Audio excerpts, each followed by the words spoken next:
여러분 안녕하십니까?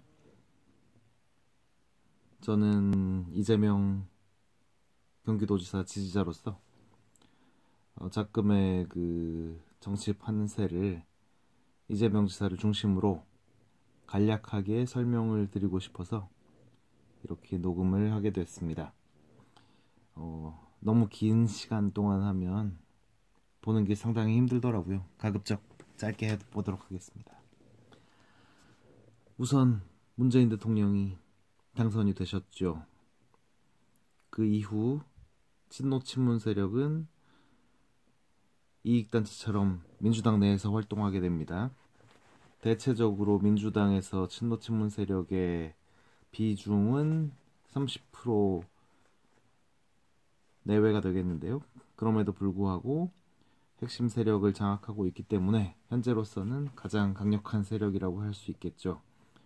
그 사람들의 목적은 친노 친문의 계속된 정권 유지가 되겠습니다.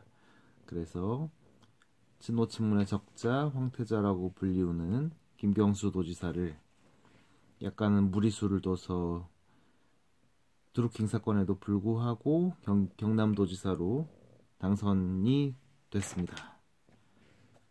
그러나 그 이후에 우연한 기회로 드루킹 사건이 어떻게 보면 민주당의 실수로 추미애 대표의 고발로 시작이 됐죠.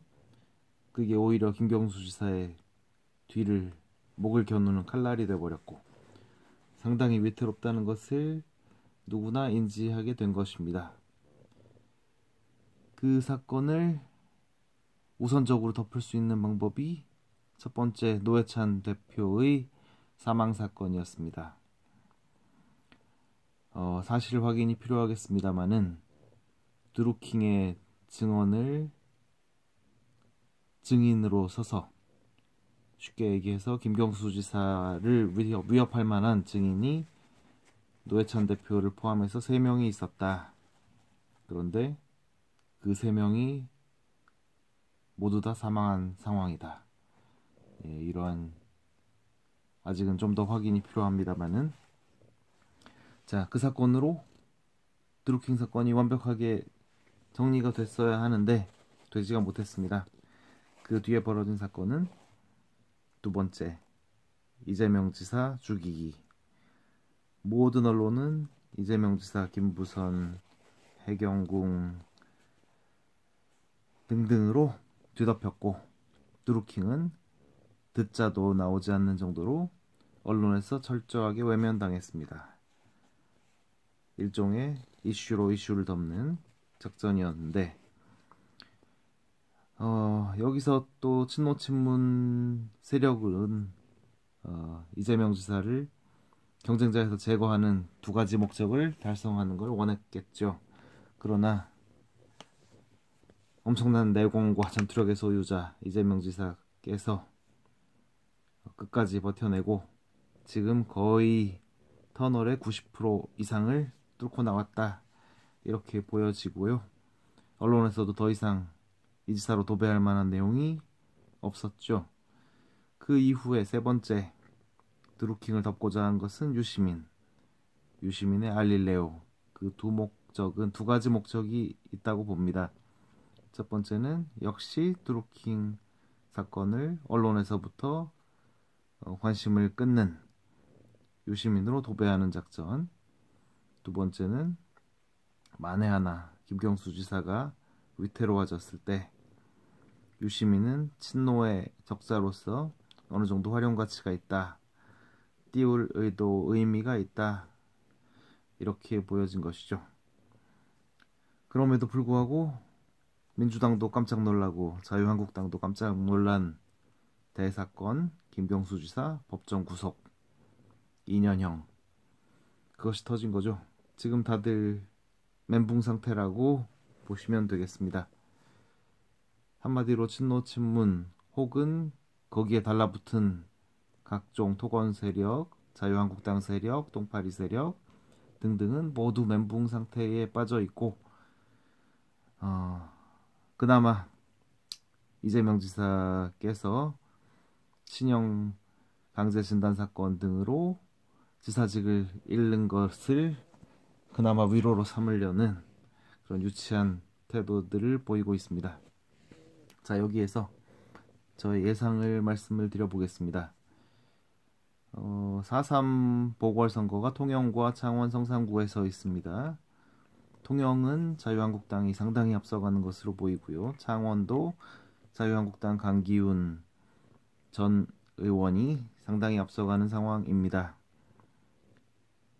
심지어 진보 통합이 이루어져서 창원 성산구에서 진보가 승리를 하더라도 자유한국당의 약진이 두드러질 것이고, 이것은 보수가 살아난다는 상당한 시그널을 줄 것입니다.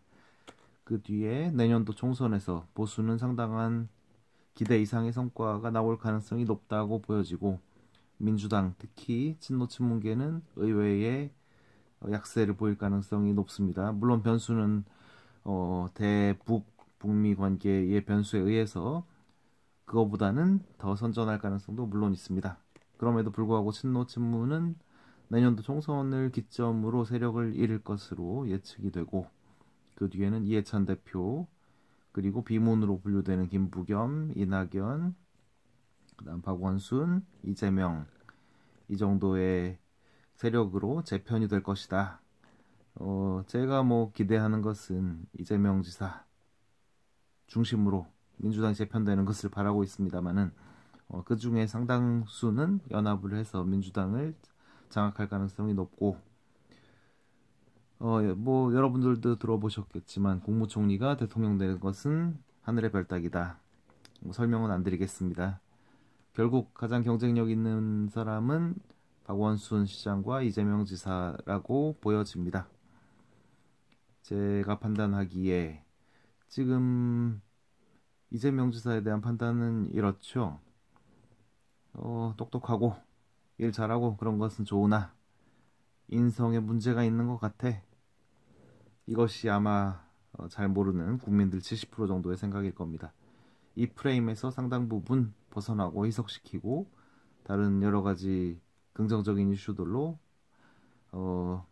앞으로 한 1, 2년간 선전을 하신다면 대권 후보로서 영순위가 될 것입니다. 그런데도 계속적인 공격과 어떤 악재들로 인하여 완벽하게 프레임에서 벗어나지 못한다면 박원순 시장을 밀고 그때 서울시장 혹은 경기도지사를 유지하면서 경쟁력을 키우고 차기를 도모하는 것도 방법이 될 것이다. 예, 이것이 현재까지의 간단한 분석입니다. 여러분들 호응이 좋다면 또 다른 녹음을 게시할 수 있도록 하겠습니다. 감사합니다. 좋은 밤 되십시오.